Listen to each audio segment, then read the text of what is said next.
Hello, I'm Judith Eaton, the President of the Council for Higher Education Accreditation, and I'm pleased to welcome you to the second in our webinar series, Quality Assurance and Corruption, offered by the CHEA International Quality Group. The International Quality Group is a division of CHEA, a U.S.-based national coordinating body for accreditation. Our focus at CIQG is international quality assurance. We attempt to serve as a convener, a forum, a colleague, and a partner, as well as a thought leader in international quality assurance issues. Quality assurance and corruption is a major CIQG initiative. Our purpose is to further the role of quality assurance in dealing with the challenge and indeed at times the threat of corruption to quality in higher education, especially our students. We've based our work on the advisory statement developed in 2015 with CHEA and the International Institute for Education Policy at UNESCO. Our first webinar some 8 or 9 months ago focused on an overview of the issue, and today our attention will turn to the specific issue of plagiarism, quality assurance, and corruption. It's now my pleasure to introduce Brian Kelly, the Director of the CHEA International Quality Group. Brian? Yes, thank you very much, Judith. Welcome to our panelist speakers, and we are pleased to welcome participants from all over the world. Some stats that I think you'll be pleased with. We have a total of 281 registrants from 53 countries. And the top 3 countries that are being represented are the United States, India, and Kazakhstan. So overall, it's going to be a great turnout for this important webinar. Now, please do note that this webinar is being covered by reporters, and this webinar is being recorded in its entirety. At any time during the webinar, please feel free to type your questions in the Q&A box that is located at the bottom of the screen. Please note that the questions will not be seen other than by the moderator and the speakers. If during the presentation you want to ask a particular speaker a question, please address to whom you would want this question directed. After each of the panelists give their presentations, they will take some questions from our listeners. And after the last panelist has given the presentation, the moderator will send questions to the panelists for their feedback. Again, please type the question and to which panelist you would like to address. We will continue with the Q&A until the last few minutes of the webinar. At that time, we will make final comments and summarize the content of today's webinar. I hope that you enjoy this webinar, and now I would turn the reins over to my good colleague, Semenka Uvelic-Trumbich. Semenka? Thank you. Thank you, Brian. Hello, everyone. So I have the great pleasure to introduce our moderator today, Jamil Salmi, who's a global tertiary education expert. Jamil is well known by all of us, and he has spent the past 24 years advising some 95 countries on all the continents all over the world on different levels of higher education reform, strategic planning, evaluation, benchmarking, etc. You name it, he has done it. He has also been for a long time the tertiary education coordinator at the World Bank. However, more modestly, Jamil likes to introduce himself as a student of higher education worldwide. So welcome, Jamil, and please, I hand over this webinar to you. Jamil? Thank you very much, Semenka. Good morning, good afternoon, good evening to all of you who are joining us for this webinar. Plagiarism is not something confined to higher education. In fact, increasingly we read about it in the press, predominantly because some of our politicians participate in this unethical behavior, as some would describe it.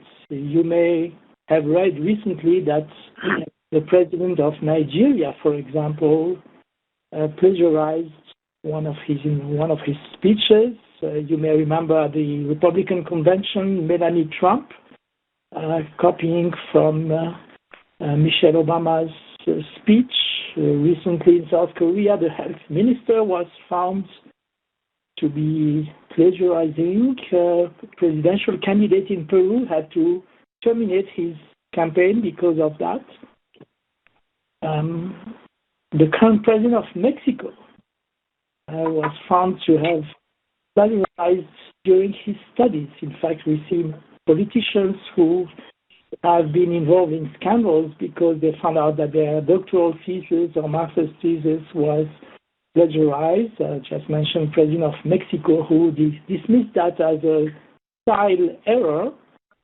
Perhaps more blatant is the case of the former Federal Minister of Education in Germany, who had to resign because it was found that her doctoral thesis had been plagiarized. In fact, the university canceled her thesis, which was the reason that triggered her resigning. The journalists, writers have also been found to plagiarize, but perhaps nowhere is it more obvious than in academia. A few months ago, I guess, the VC of Delhi University went to jail for a few days because of a plagiarism scandal. Hundreds of professors in Korea have been recently involved in or have been accused of plagiarism, and apparently in China there are websites of professional writers who will help you with your paper or your thesis, perhaps what we could call professional plagiarism. And I could go on with many examples, but my two panelists will make extensive presentations on these aspects. And so without further ado, I would like to introduce them. We have, first of all, we have Caroline Campbell from the Observatory of Borderless Education in the UK. Caroline has had a very distinguished and long career in higher education policy and quality assurance at the national level in the UK, but also the international level, working with many agencies in Europe, and also with the Finnish National Agency for Quality Assurance. Caroline has published a lot on issues of regulation, governance, quality assurance, and internationalization of higher education, including contributing to reports by the British Council, the European Commission, the OECD, UNESCO, and HAFCI, and I'm mentioning only a few of those. Now, second panelist is Professor Varghese from India, who is currently the Vice Chancellor of the National University of Education Planning Administration. At the same time serves as the Director of its Center for Policy Research in Higher Education. Many of you know Varghese from his very distinguished career at the IIEP, International Institute for Education Planning, and it's a joint UNESCO institute in Paris, where he was the head of the Governance and Management in Education program for many years. Varghese's most recent books, he has dozens and dozens of very excellent publications. I will mention just the last two books, India Higher Education Report on Equity, which is in the press right now, and an IIEP UNESCO publications called Reforms and Changes in Governance of Higher Education in Africa. So as you can see, our two panelists are very qualified to talk about plagiarism and to help us think of how we can deal with it within institutions and at the national level when it comes to quality assurance agencies and systems. I'm going to turn over now to Professor Varghese, who is going to make the first presentation up to 10 minutes, and after that, If you have questions, please write your question online, and we will ask Professor Varghese to respond. After that, we'll move on to our second speaker, Caroline Campbell. Professor Varghese, welcome, and over to you. Thank you. Thank you, Jamil. Thank you very much for this introduction. And let me also thank all other speakers, our panelists, for today's presentations. Friends, what I will try to do within the 10 minutes that is allocated to me is to discuss the issues of academic corruption, focusing on the issue of plagiarism.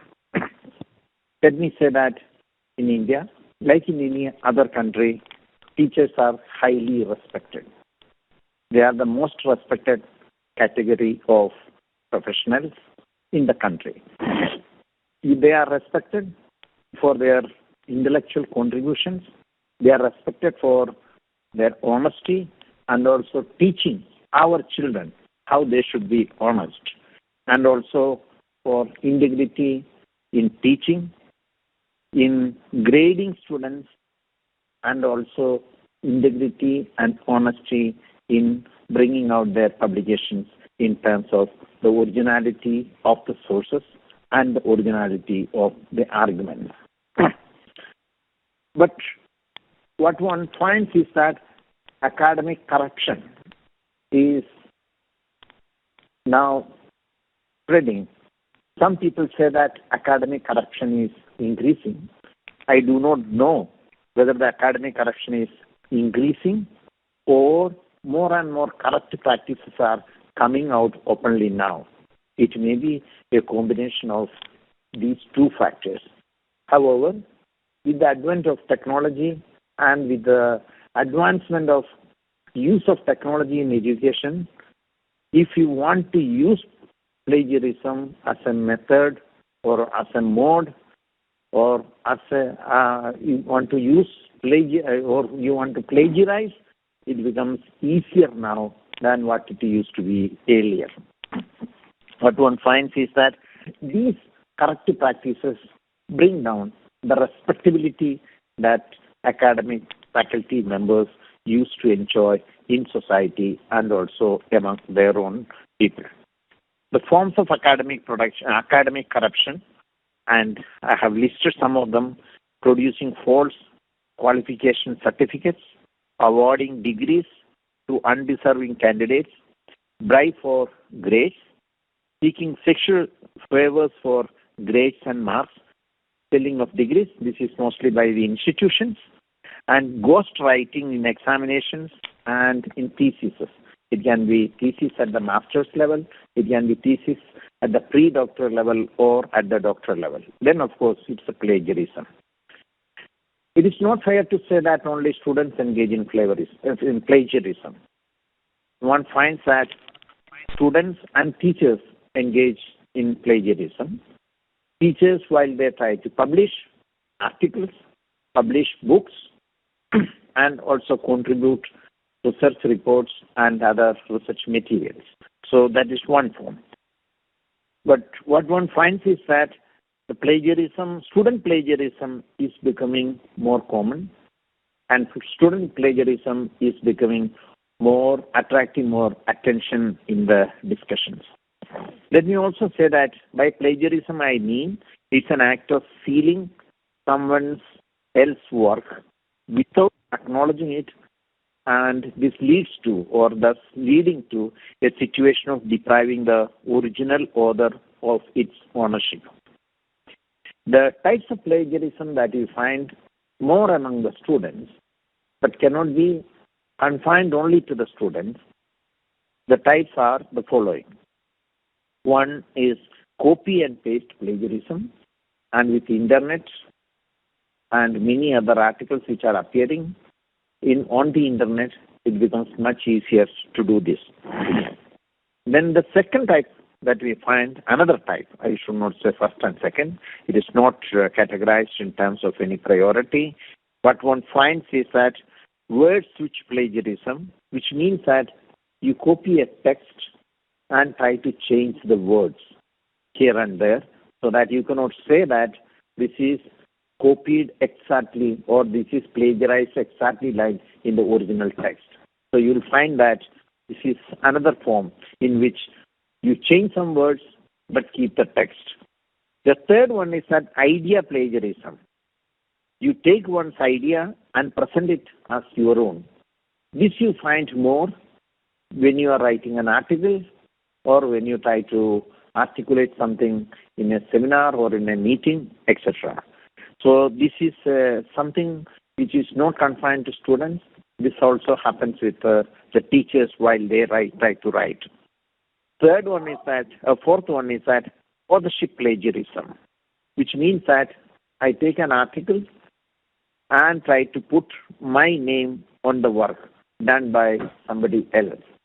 Many a time you find that if we circulate our articles and writers in Word format, it is much easier to change and manipulate and put somebody else's name without much change to the text at all.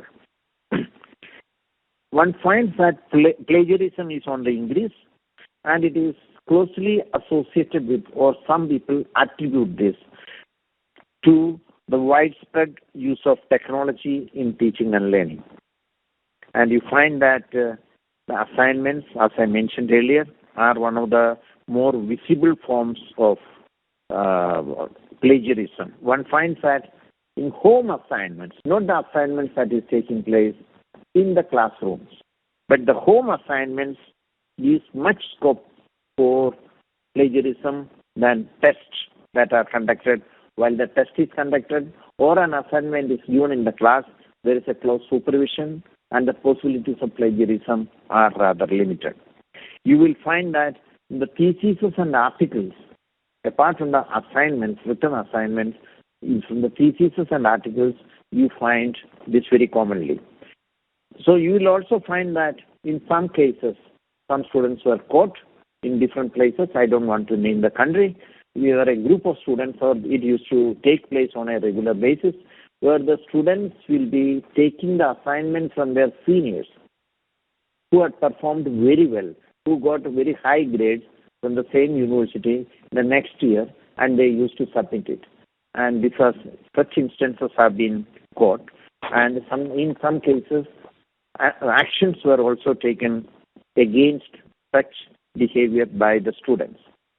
You also find that some students fail to acknowledge the source. There are also instances which are not very common, where you find that you request somebody else to write your assignment, somebody else to write your thesis. This is sometimes also as ghost writing. Paraphrasing an argument without acknowledging the author can also be seen as a type of plagiarism. But normally, when you read assignments or a thesis, you can easily make out the plagiarism. Say, for example, I was the head training unit when training department in IIT UNESCO Paris, when we introduced the master's program and also the thesis. Students from certain regions, you find that when you read that their assignments or even the draft versions of their thesis, you find that first page reads the language is very poor, the grammar is very bad, and in the second page suddenly you find that improved language and grammar, the text is grammatically correct. That is one way you find that there can be possibilities of plagiarism. The second, you'll also find that plagiarized parts will be different in style than in other parts, because the student's capacity to plagiarize or student capacity to write, these two will be different. I write something, it follows a style. When students are writing, it is in a different form. You'll also find that when universities or institutions are using anti-plagiarism softwares, suddenly one can also dictate the types of plagiarism or the extent of plagiarism. It's important to see that why students plagiarize. One reason is that inadequate time to study, fierce competition for grades, and the fear of failure and humiliation in front of friends, That is one part. Other is that normally students would like to spend less time on reading and less time on writing, but they would like to go for a movie, enjoy the time. So there is a substitution of time, study time with leisure time.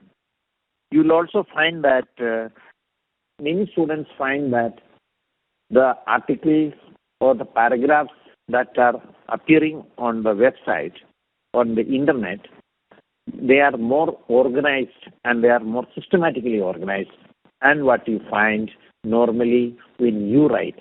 So the students feel that that's a better way of getting higher scores. Many students also do not know how to credit an author, how to give a footnote. And some people do not know if you copy from the internet, it's a mistake. They feel that if they copy from a book or an article, which is a printed material, it is wrong. But if you copy from an internet, perhaps some people do not know. So also the feeling that there are, with massification, students who are working or submitting assignments under one teacher is very large in number, and feel that the teachers will not be reading this carefully and therefore they will not be caught for plagiarism. So this feeling also acts as an incentive for the students to enter or engage in plagiarism. But I should say that some plagiarism takes place, especially in the developing world, and in the world where perhaps English language is not the native language, language is not emphasized at the school level because of their inability or poor academic writing skills is an important reason. In this, as I mentioned, I was teaching in International Institute of Education Planning, IAEP Paris, UNESCO. You find that some students from certain regions find it very difficult to write in English. So in the initial parts, when you see that initial part of their stay, you find that first assignment or second assignment, etc., they will be relying on some of the material that are available on internet. But you will find that this sometimes is leading to very difficult situation when it comes to writing from assignments to they move to the thesis, etc. The extent of plagiarism, if you look at it, you find that it is normally found to be around 17 to 20%.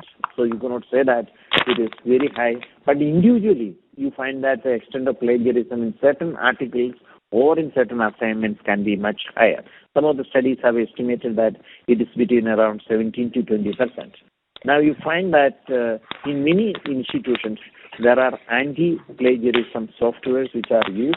I don't want to name any one of them, but the fact that it is going to be used gives the feeling that we should not plagiarize, and it has brought down. Studies have shown that the universities have brought down plagiarism.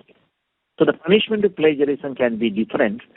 They can ask for ask for resubmission, cancellation of the grades. Sometimes it leads to this.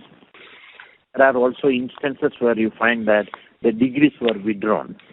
So punishment for the plagiarism can, if it is serious, feels that there can be chances of having this only very, very limited. So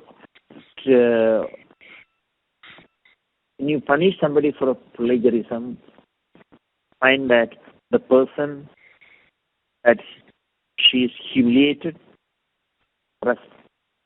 I started with, teachers are highly respected, but plagiarism is a process by which that respect is brought down. That's all what I want to share with you at this stage. I'll be happy to.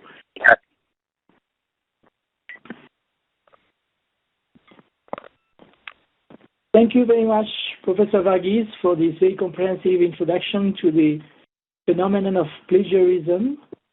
I don't see any questions from our participants yet. Maybe we're going to wait 1 minute. And if you don't have questions at this stage, I suggest that we move on to Caroline's presentation, and that will give you time to formulate your question in preparation for the debate after the formal presentation. So if that's okay with you, let us move on to Caroline.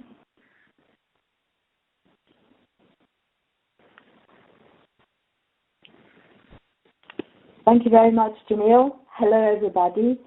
I do hope that you can hear me. I'd like to thank CHEA, CIQG, for the opportunity to talk about this, and also to thank my colleagues, Jamil Salmi and Professor Varghese, for taking us through the many dimensions of plagiarism. I'd like to take a look at how quality assurance tools and activities are being used to tackle the challenges of academic corruption, in this instance, plagiarism.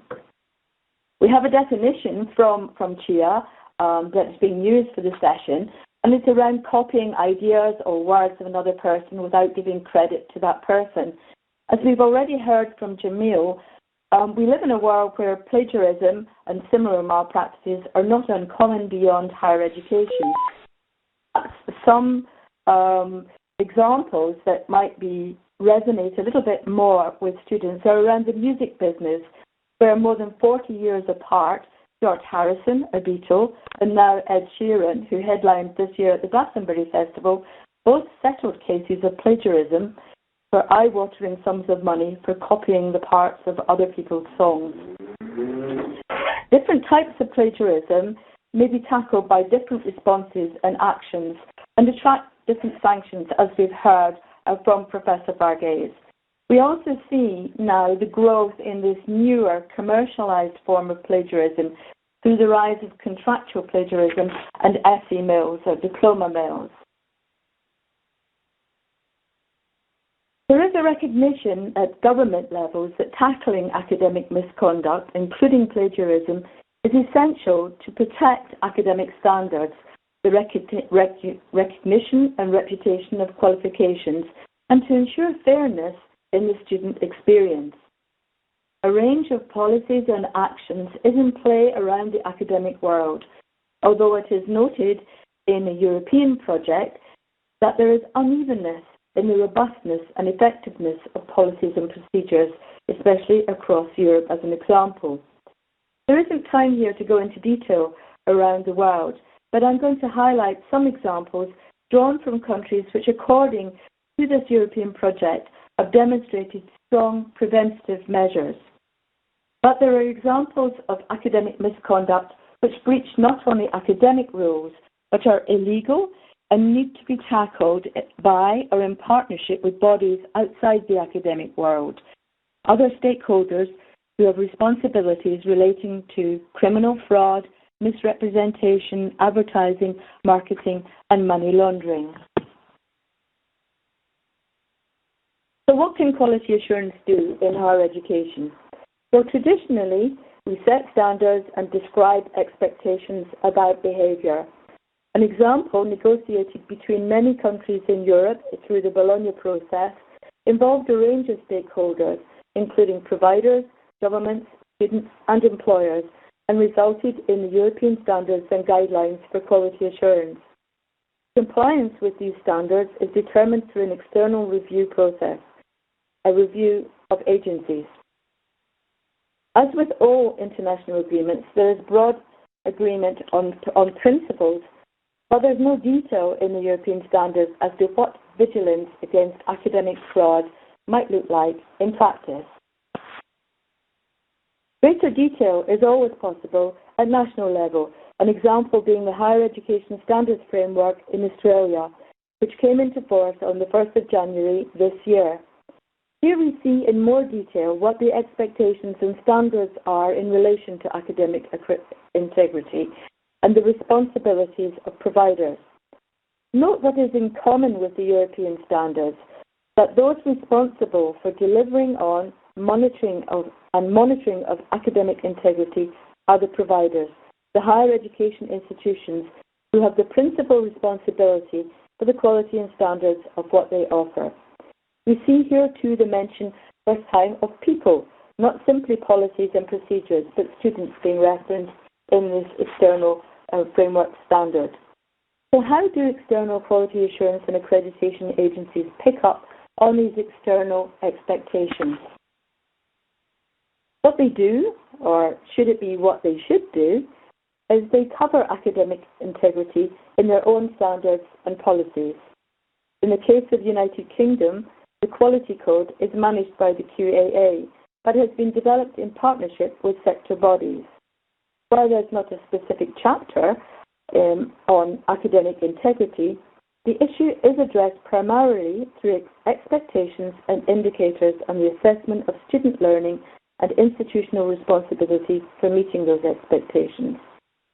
In Pakistan, the Higher Education Commission plagiarism policy is much more detailed.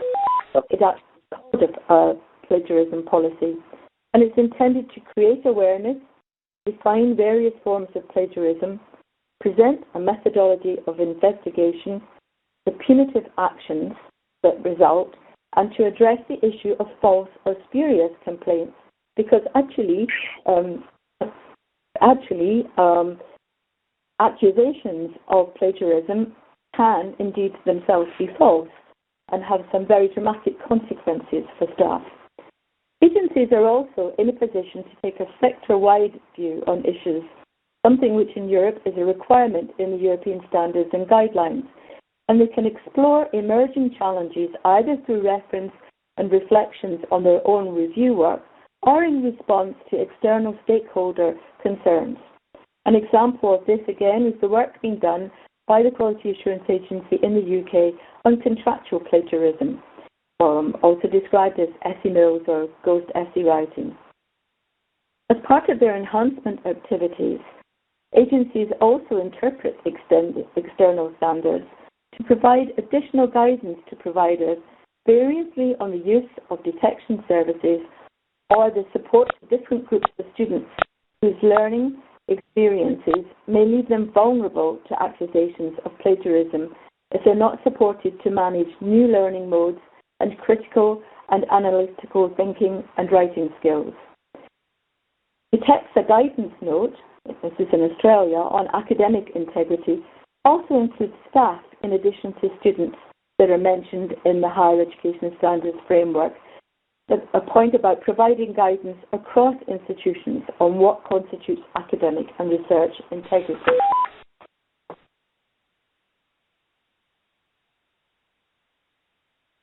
As you've seen, while external agencies can prescribe standards, provide guidance, and some cover the effectiveness of assessment of learning processes in review visits, the detection, prevention, and monitoring of academic misconduct comes down to what we call the coalface, comes down to the individual providers. Searching individual provider websites delivers a wealth of codes, standards, policies, and procedures, though none rarely title plagiarism as responses to external standards, but also as a recognition of the importance of institutional integrity and reputation. Often, along with the policies and procedures, comes support to students and staff in the form of induction programs, especially but not exclusively for international students. There are many outcomes of these sort of policies and procedures and practices that are described in an Australian project reporting in 2012 on academic integrity standards and how to align policy and practice. The extensive use of digital plagiarism detection tools mentioned by Professor Varghese has also increased. These can be used in diagnostic mode to see how far induction has been successful, to give students a no penalty opportunity to see how things work before using it as a norm. But one of the issues that could be explored perhaps in more detail by quality assurance agencies is, given the focus now on outcomes-based, learning outcomes, outcomes-based achievements, should there be a stronger focus in review processes and in quality assurance standards on transparency, consistency, and fairness of the assessment of student learning across and within institutions.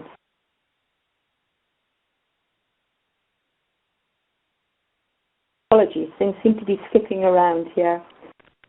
So, what actually works? Again, referencing what Professor Varghese has said, digital plagiarism detection software does indeed lead to increased identification of plagiarism. It's interesting, though, to see what a student view was when a newspaper reported recently in the UK on an increase in cheating at universities in Wales. The student said, "We don't believe it's a new trend, that student misconduct has always, sadly, existed, but indeed a more coordinated approach to monitoring online submission tools has picked up and identified plagiarism." There are, however, those like Jesse Stomo and John Michael Morris who have argued in the journal Hybrid Pedagogy that excessive focus and time devoted to analysing plagiarism reports detracts from working on supporting learners to improve their learning and writing skills. So, are these plagiarism detection systems magic bullets? And how far are they used consistently across institutions? Chris Hill, while focusing on the key incidents of plagiarism in international education, sums things up very nicely by indicating that training and awareness are keys in tackling plagiarism. There's a need to indicate the responsibilities of all stakeholders from an institutional perspective to teaching and professional staff and students, and for penalties to be proportionate to the nature and the extent of the cheating that has taken place. That again is something that Professor Varghese has mentioned. But students should be aware that there are consequences to plagiarism which go beyond the institution. For example, some professional and licensure bodies take a very stern view on plagiarism, and it may lead to a graduate actually not being able to get a license. But in all of this, there's no room for us to have complacency. Yes, we are making some progress in terms of identifying plagiarism, in terms of supporting students and staff in awareness raising and improving writing.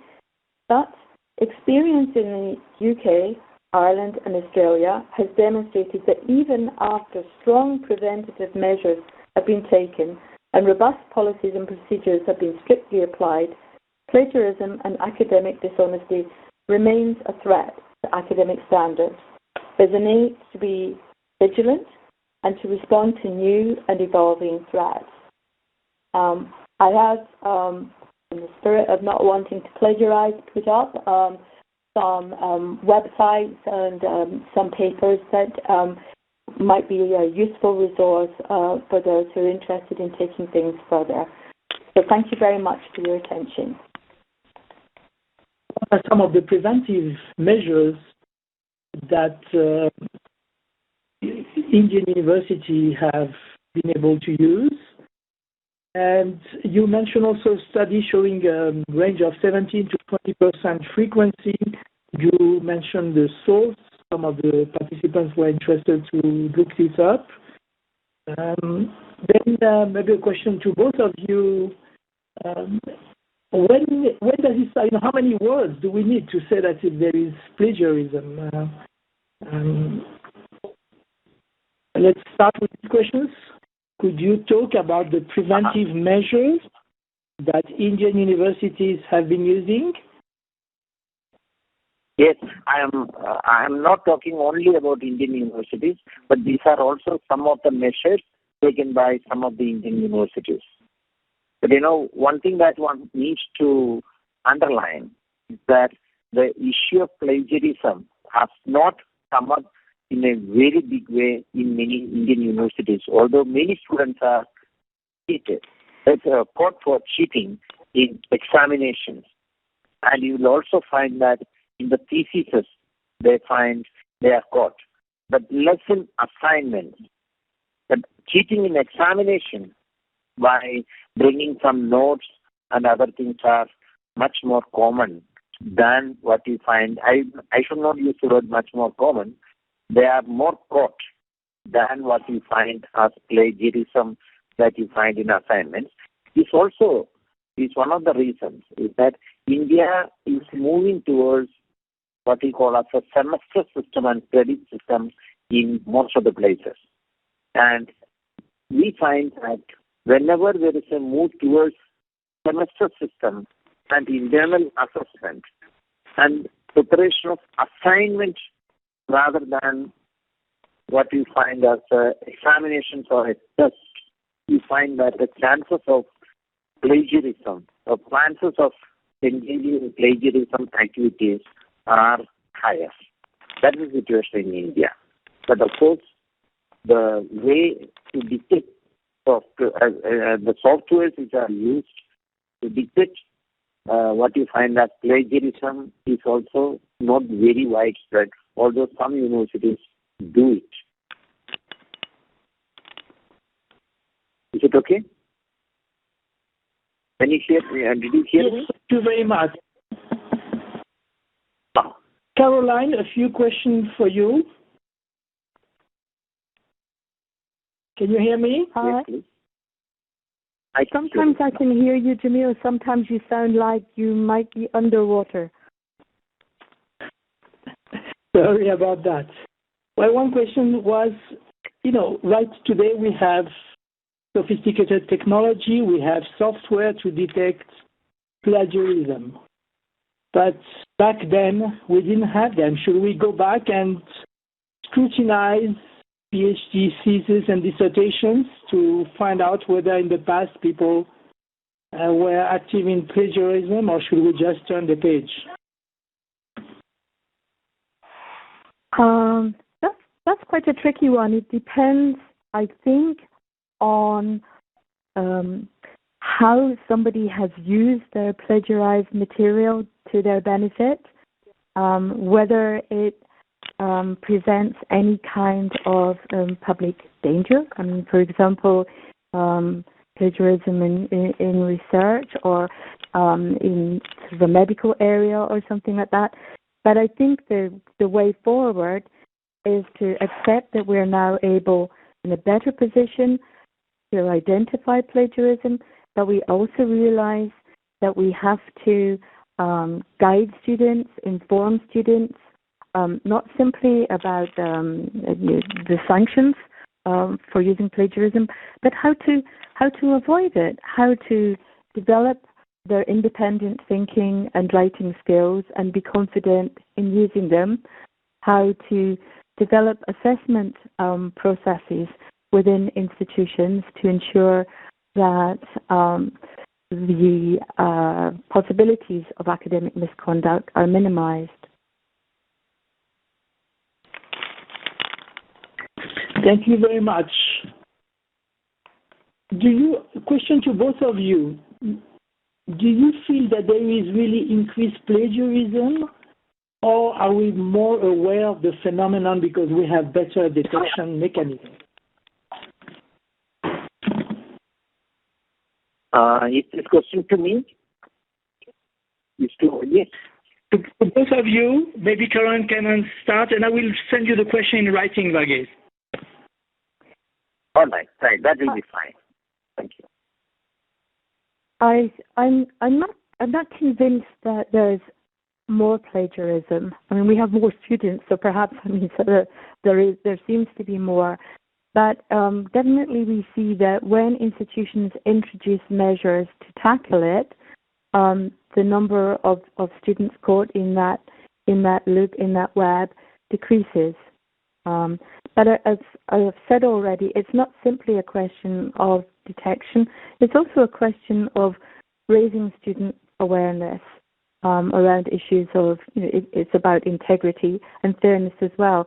And one of the other issues I think that's important in relation to raising awareness of academic staff in relation to student plagiarism is that institutional policies should be applied consistently and fairly and equitably across programs and across the institution, because sometimes, for example, in the UK, the Office of the Independent Adjudicator has seen cases of different sanctions for, if you like, the same academic misconduct in the same institution, and that does not seem equitable or fair.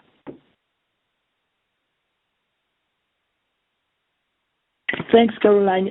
Do you have a sense that the mechanisms that are being gradually put in place, you mentioned Pakistan, you mentioned the UK, that they are really working, making a difference? I would say that from the evidence from CHEA looked at its institutional audit reports over a period of 3 years, and saw that out of approximately 650 reports, in only 30 cases were there recommendations around strengthening assessment regulations. So I think it's very difficult for us to know exactly, precisely the impact, because we don't have previous measurements. We only have measurements from when we started to use some of the detection software. But there is evidence that it has an impact. And one of the comments, if you like, from the student union in Wales was, well, we can see now that there is an impact on using the detection software. Thank you. Varghese, any comments? I feel that it is very difficult to say that whether plagiarism is actually increasing or not. I see this in 3 stages. The initial stages, which means that at least in the developing countries like India, when the internet access or the technology-enabled teaching learning process was rather limited, what you find is that the chances of plagiarism or plagiarize something was rather limited. Then what you find is that a sudden increase in plagiarism as a result of the easy ways in which plagiarism can be continued. Later, what one finds also is that when people were trying to understand that the institution or the teacher concerned is using software to detect, to identify the extent of plagiarism, what one finds is that this is coming down, declining. In other words, what I feel is that it is in a declining stage after going to a higher level of plagiarism. So, for example, let me take this opportunity to say that while I was at the IAEP, most of the participants, not most, nearly 95% of the participants used to be from developing countries. And they had one difficulty, and that difficulty was language difficulty. Language difficulty from those, especially for those who are coming from certain regions, especially Anglophone participants, they had the difficulty of reading and understanding the text that you find in the text and in the printed material. So therefore, they were not confident to write their assignments on their own. And they found that the easiest way is to get the plagiarized some of the paragraphs from different sources, and try to do what you call as the cut and paste type and make minor changes. But when I introduced as the head of the department at that point of time, or head of training at that point of time, that any thesis that is submitted or any assignment that is submitted for the final evaluation should have a computer output of Turnitin to realize or understand what is the extent of plagiarism that we find.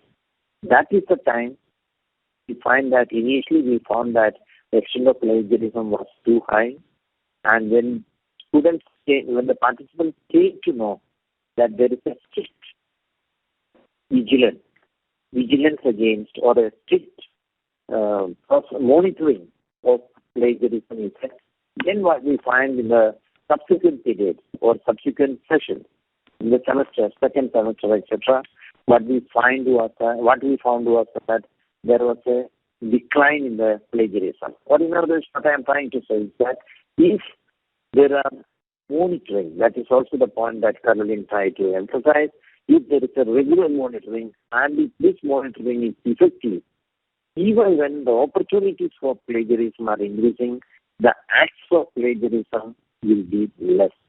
That's a lesson that I learned. Thank you. Thank you, Professor Varghese. One of our participants mentions a very useful resource from the University of Auckland, which has produced a MOOC on plagiarism on its FutureLearn platform. So maybe that's a reference that many of you could use. One question about the difference between online learning and on campus. Do you see, either Caroline or Varghese, do you see a difference? Are we better prepared? Is there more plagiarism when it's online or less? Or are we better equipped? Over to you. Caroline, you want to go first perhaps? I'll wait. Let your answer. I'll come later. I don't know. We may have lost Caroline. Caroline? Okay. One of the resources I put up is actually best practice strategies to promote academic integrity in online learning. It was a document produced in 2009 by U.S. online colleagues. And they again make the point about the importance of raising awareness among students about what constitutes appropriate and inappropriate academic behavior online. So again, it's raising awareness of students, including advising students when it's okay or not okay to collaborate on coursework, because I think that's one of the newer challenges around as we move towards sort of project teams and teamwork for students. It becomes quite a challenge sometimes for them to sort of separate or disaggregate what they've actually done from the whole, rather than taking credit for everything.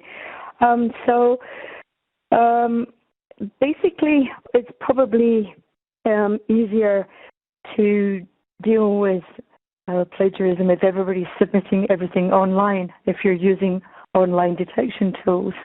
But there are other issues around the security of online provisions, such as, is the person who's submitting the work actually the person who's enrolled in the course? But that's a different issue around identity, which might be specific to online learning, but which is something that online learning providers are very aware of and are equipped to deal with.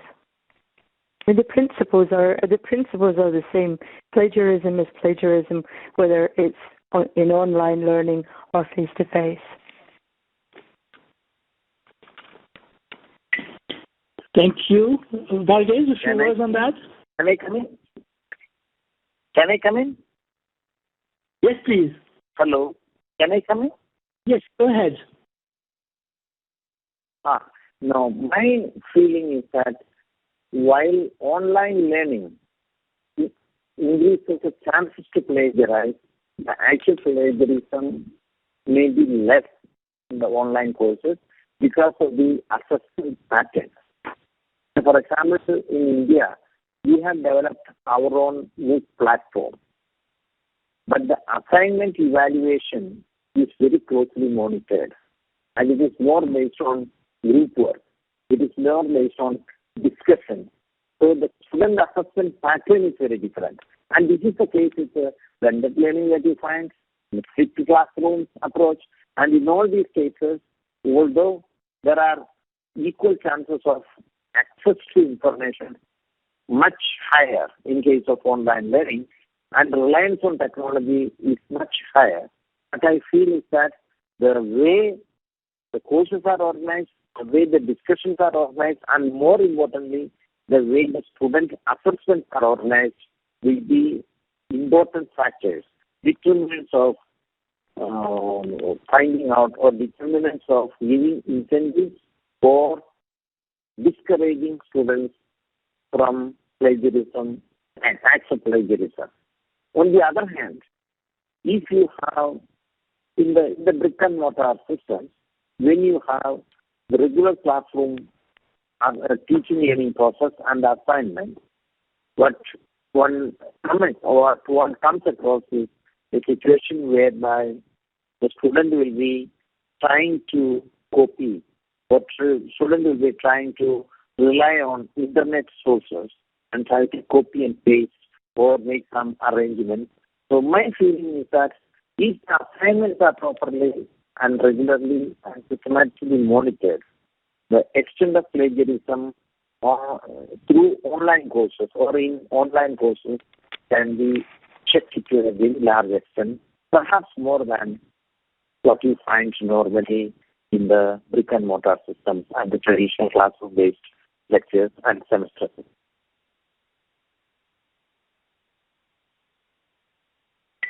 Thank you.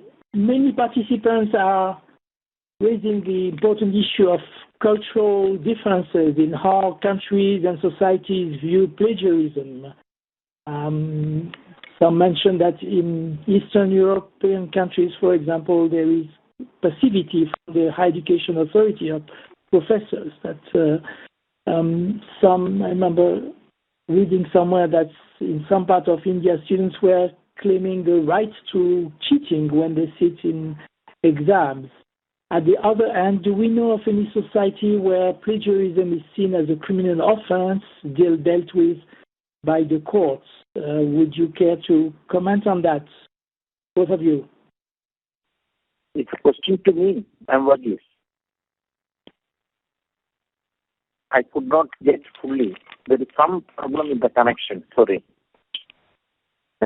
Caroline, did you hear the question? I only heard something about court at the very last bit of your question.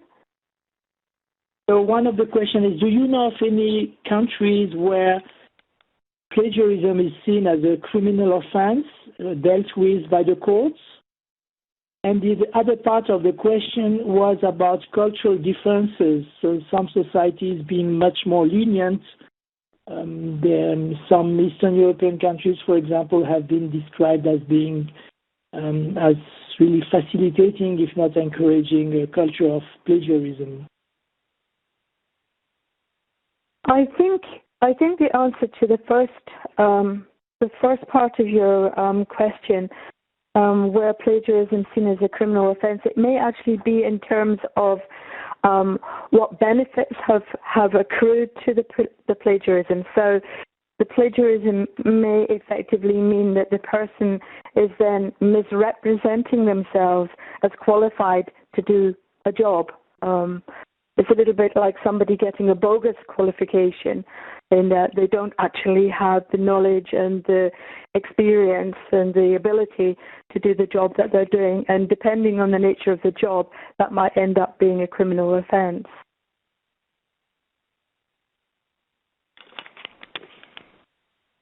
Can I respond? Please, Ragesh. Thank you, Caroline. Okay. What I find is that there are punishments of different varieties. If one is caught plagiarizing, one way is that the very simple way is that, that assignment is not accepted. On the other hand, if it is a thesis, the punishment can be much more stronger.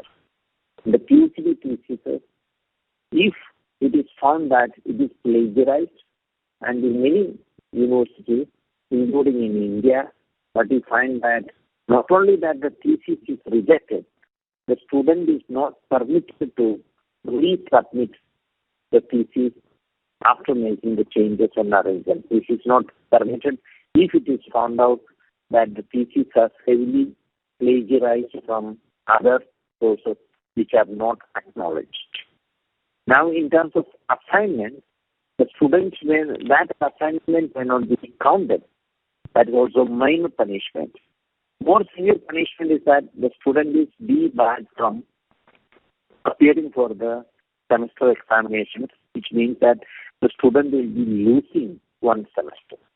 But let me also tell you that this is not in India, but a group of 11 or 12 students, since they have plagiarized the assignment and got the degrees from a university. These are international students who got the degrees from another country, another university, and this was a process that was going on.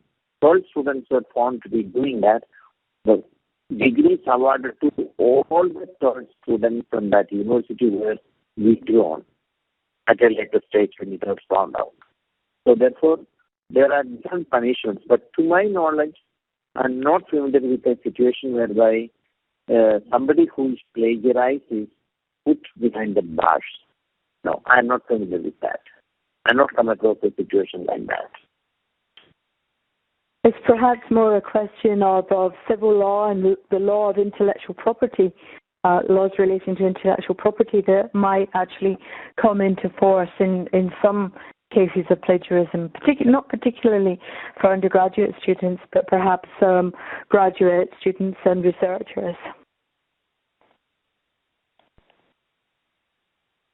Thank you, Professor Varghese. Thank you, Caroline. Caroline, a specific question on how the CHEA in the UK deals with plagiarism and academic corruption in the context of the external reviews of higher education institutions.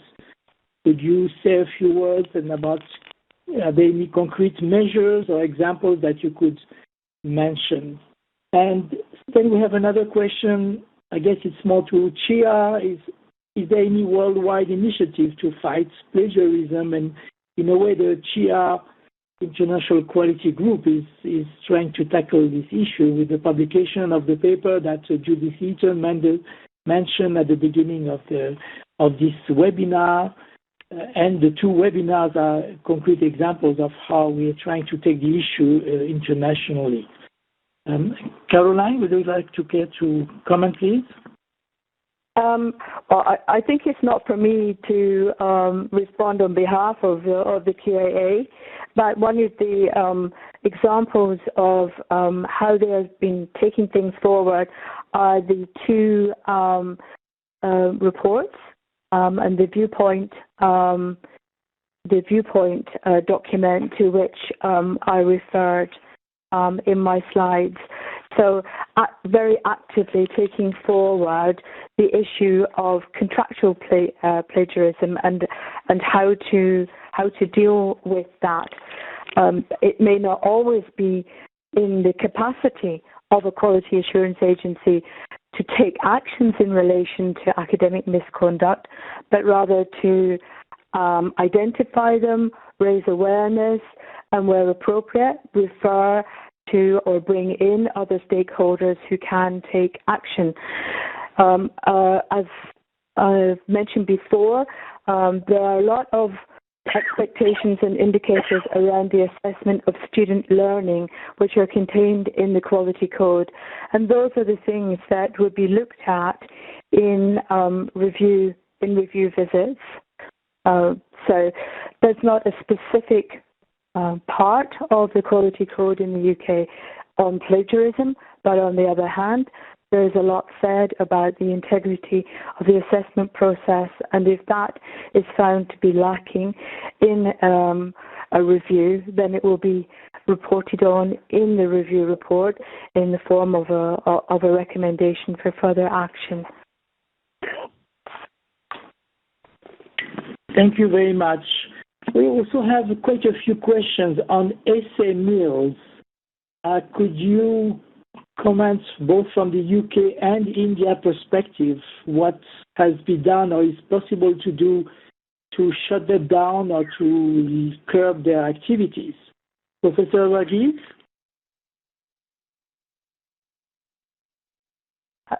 I'm sorry, Jamil, I didn't quite catch the first part of the question. It's about essay mills. commercial entities that will help you produce papers and which will drive plagiarism. Any successful approaches to curb their activities?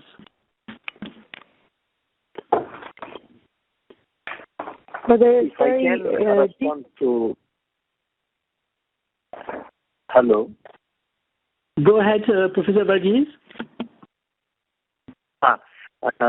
I feel that, each institution should have a detailed discussion on these issues and bring about awareness regarding plagiarism and its dangers. The advantage of such an approach would be that the students will be refraining from continuously engaging themselves in the process of plagiarism or acts of plagiarism. So therefore, I feel that one of the best ways is that the institutions and the students join, especially for the undergraduate studies or postgraduate studies, less for the doctoral studies or the research studies.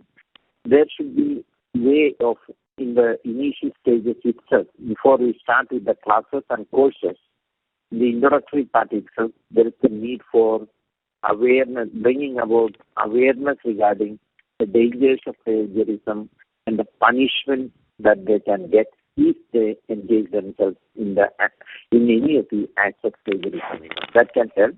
And secondly, I also feel that the institutions, I'm talking more about the developing countries, the institutions should also publicize this in the, not only just making an announcement. Nowadays, websites is commonly used and relied on for most of the communications that the universities have to make to the students, Should be put on the website what are the measures that will be taken by the university when a student is plagiarizing, and also bring out the idea that all the students are very closely monitored and their assignments are also closely monitored when there for any chances of plagiarism, that will help a lot. That's what I feel.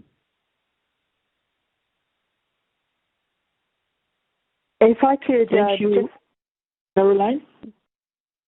Just go back and point again to the CHEA report of August 2016, Plagiarism in Higher Education Focus, which is focusing on what is called custom essay writing services. And there are some very detailed case studies in there as to what it's about. There's also a series of recommendations in the report, which are broad recommendations for action that universities and colleges and the sector organizations should work in partnership to tackle custom essay writing services. So it's not just an issue for individual universities or colleges, but that together looking at it, that in the UK the possibility of legislative approaches should be investigated, and that companies selling advertising space should reject approaches by sites selling custom essays, and search engines should limit access to these sites because, you can go online and see all kinds of adverts for these services. But in fact, actually, round about universities, you can see small notices in shop windows and even things posted onto lampposts, with tear-off slips for websites to go and, get some, they call it support for academic writing. So there's a series of things of actions that have been recommended, and that, the agency is definitely taking this forward with some other stakeholder organizations, because this is a commercial activity. And so one way of dealing with it is to kind of cut off access to advertising for it.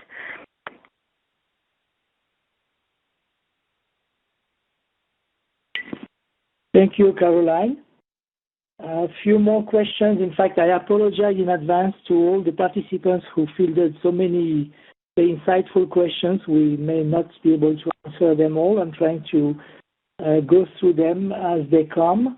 One of the participants mentioned the issue of copying whole study program, that in some countries you may have institutions, often private institutions, that copy the curricula or even the exams of other institutions. Is that something that you have looked at, Caroline or Professor Varghese? Let me read two more questions and then you can answer, pick and choose what you can answer. Second one is about the open access movement. You know, many of us are supporting very strongly the open education resources and open access movement. At the same time, isn't there a risk that students or professors think that it's, you know, these are open resources, so it's fine to copy? And when do we make the distinction between open resources and plagiarism? Maybe we can start with the two dimensions. Go ahead, Professor Varghese. It is very true. Hello, it is very true. I had a chance to, as you know, that visit many countries and conducting research on higher education in many countries. I've also seen the curriculum that is developed, at least in the field of education or education planning, etc., in many countries. What one finds is that many of the curriculum and syllabus that is being developed, including the reference documents, you find that they are to a large extent similar to some of the documents on curriculum and some of the documents on the reference list, etc., with which we are familiar. I don't want to suggest examples, or I do not want to suggest or exaggerate this issue, but we have also found that some of our materials, while I was at IIT, being very, very liberally used by some of the universities and institutions. In fact, we had a long discussion with the then director of IIT on what to do about it. And one argument that we took was that at that point of time, rightly or wrongly, since the materials were of very high quality and quality control measures were very rigorously adopted, if other countries or other institutions are copying it, it's a good sign. Their programs also will be of good quality. You know, this was one position that was taken because we have been a UNESCO organization where we try to share this, and we do not have any problems and larger number of people who are sharing it. You know, so I'm just reminded when you're asking this question that it's a very common form that we find in many places, especially when you have this open university systems and the syllabus of open university and also the materials provided by the open university systems and online courses are used in a plagiarized way by certain institutions, by the teachers individually, at times to develop the course, and you find a lot of similarity. It may not be copy and paste in this case. There are some changes made, but essentially, if you look at the structure, if you look at the intellectual contributions that are made, one can certainly say that a large part is certainly plagiarized. Thank you. Caroline, do you want to come in on this question? And also there was a specific question on whether there is legislation in the UK now to ban essay mills. Sorry, to ban what, sorry? To ban essay mills, you know, these commercial entities that write papers for students. There isn't legislation at present, but some of the advertising may already compromise the Academic Standards Agency standards, so they could be prosecuted in relation to that. I should also say that in New Zealand there is legislation, the 1989 Education Act, and also there's reports that 17 states in the United States have some form of law addressing custom essay writing services, but there's huge differences in scope and approach taken across different states. So that's just going back to the previous question. But also, you were talking about plagiarizing entire programs. I know there's been a couple of cases in the UK of people just plagiarizing online degrees by registering as a student and getting all the materials and then regurgitating them, and they were taken to court by the university in question. But I also saw that a quality assurance agency in one part of the world has issued warnings about private providers making applications for accreditation using plagiarized quality assurance handbooks. So, it's not just students, it's not just staff, but institutions indulge in it as well, and there is an awareness of that. Sorry, I didn't catch the last question. I feel that the proliferation of private institutions have contributed to plagiarism of this variety. For one reason, that the research capacity or the capacity to develop courses, etc., in many of the private institutions are rather weak. So they find that it's better to take major share of their courses from the established public institutions or universities and institutions abroad and try to rework on that and try to make their own courses, So you find that I have also experienced that some of the younger faculty members from the private institutions and from the private universities, when they contact us and try to see that, can you see this? And they want to have perhaps a certification from us stating that this is up to the standard. And suddenly we realize that some of these courses are really the result of reworking on the real course that has been offered by some other universities, especially public universities.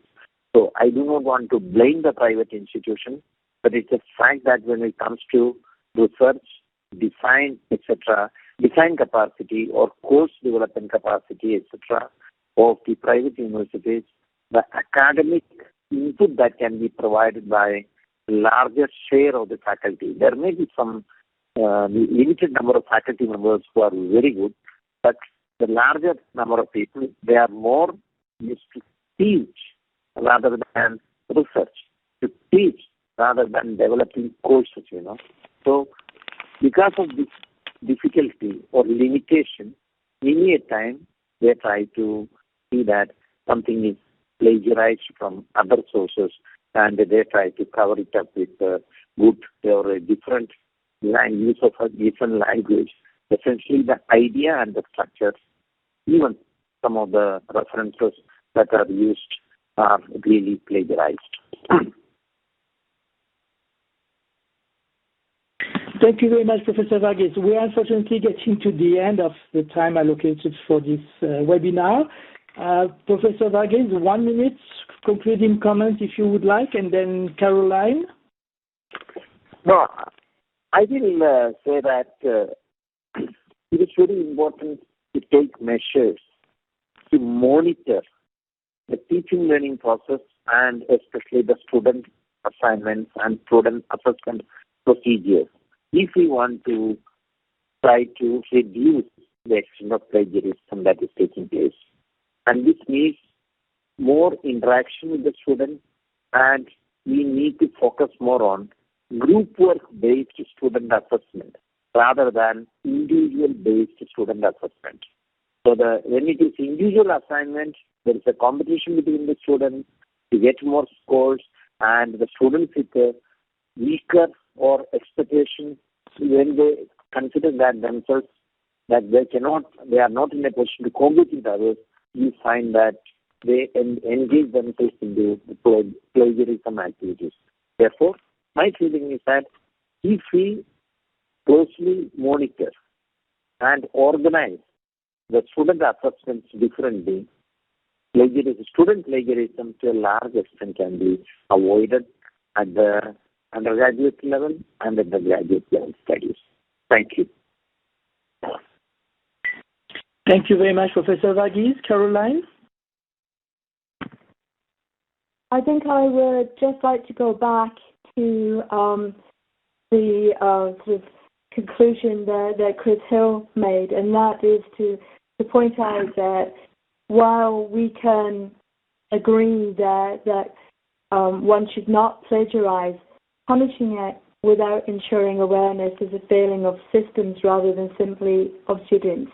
And so we have to tackle it not simply in terms of detecting and monitoring plagiarism, but also in terms of making sure that students are confident in their own learning and their own writing and their own work, rather than falling back on plagiarism. So, yes, we do need to make it clear that there are consequences, negative consequences for plagiarism, but we also need to support students to adjust, to adapt to learning methods and assessment methods that may be quite different from those that they have experienced before they came into higher education.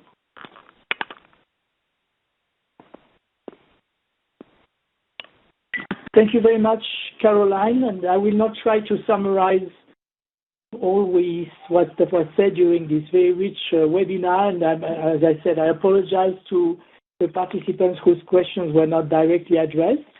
We will post on the website the two presentations. We will put additional reference material that has been suggested by some of the participants and by our two panelists. And given the importance of this issue, I'm sure that CHEA and its International Quality Group will take this one step further to look at resources that are available and perhaps write some papers or propose some material or some statements or code of conduct that could be shared widely internationally. I think from this discussion, we could see that this is a widespread phenomenon, not only because we are more aware of it, but because the internet makes it much easier to copy and to plagiarize. There are instruments, there are sophisticated software that are being used by universities to prevent and fight plagiarism. In some universities, you cannot submit a paper to a professor until you have run it through the anti-plagiarism software. Quality assurance agencies and systems are trying to fight plagiarism, as Caroline reminded us. But at the end of the day, I think it's a major ethical issue. We need to make it clear to students and to professors that this is not acceptable behavior. In fact, I would advocate someone start a ranking on ethical practices and plagiarism in universities. Perhaps that would help us move in that direction. And finally, as Caroline mentioned, perhaps if the way we set up our examinations, the way we assess the learning of our students, if it's plagiarism proof, that would be the best way. Competency-based exams that really measure what students actually know and how they can solve problems, rather than essays which can be copied. And I'll perhaps, in the same vein, I'll close with a anecdote from Einstein. At the end of the year, he posted an exam and students complained. They said, but professor, this is the same assignment as last year. And Einstein's response was, yes, but the answers have changed because science has moved. So on this, I leave you with all these questions, and I ask Stamenka to close this webinar on behalf of CHEA. Thank you. Thank you very much, Jamil. Thank you, Verghese. Thank you, Caroline. Thank you. Thank you, Caroline. Thank you, Stamenka. This was a very interesting webinar with lots of questions. As Jamil mentioned, CHEA CIQG will get back with the summary on its website. And I wanted to remind that this is just the second in a series of webinars that CIQG will continue to organize. But also there was a question about the international work and the international cooperation on this particular issue. What CIQG is focused on is really on quality assurance and the role of quality assurance in combating academic corruption, and Carolyn has spoken about it, but we have addressed a lot of questions and a lot of interesting material, and this will give us inspiration for the next steps. And do keep on visiting the CIQG website and for more on this topic. We're also thinking of possibly developing a toolkit for quality assurance agencies or some kind of capacity building mechanism to help those who need to face this problem and how to go ahead. So thank you to the speakers. Thank you to our colleagues in CIQG. Thank you to all the participants. I see that we've had a very wide audience, and it was a pleasure to listen to you. So thank you and goodbye. Bye-bye.